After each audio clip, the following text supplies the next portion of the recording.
this is Reverend Don Lewis coming to you from beautiful Chicago. Tonight our question comes to us from Magic Elise. And Magic Elise asked me to speak to the difference between Henotheism and Panentheism.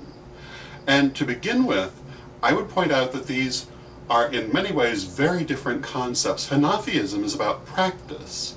Panentheism is about conception. Henotheism is the idea that a person worships only their particular patron deity. Often this is in a cultural sense, that an entire nation or an entire tribe has its particular deity, worships that deity, and does not deny the existence of other deities, but completely ignores them.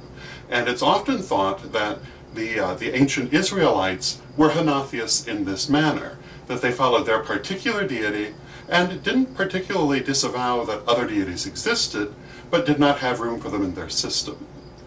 Panentheism, on the other hand, has to do with conception of the nature of God. And the panentheist believes that God is simultaneously immanent and transcendent. When we say that God is immanent, we mean that God is in all things. And in this sense, the universe is the body of God.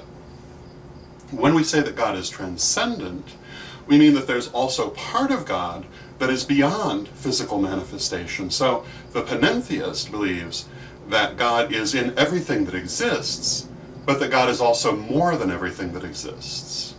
And so that would be what panentheism is. So you'll see, they're not mutually exclusive. One has to do with practice, one with ideas of what God is. So that's the difference between pantheism and panentheism. Personally, I consider myself a panentheist.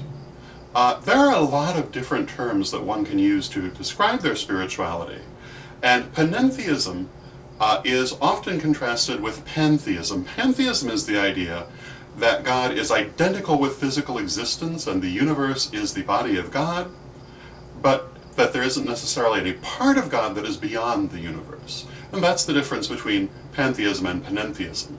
Personally, I think there are too many of these terms. I think that people are tending to over-define their spirituality in ways that create artificial divisions. And I think that quite often we get so preoccupied with defining our spirituality that we forget about living our spirituality. So I hope that answers your question, and until next time, may you blessed be.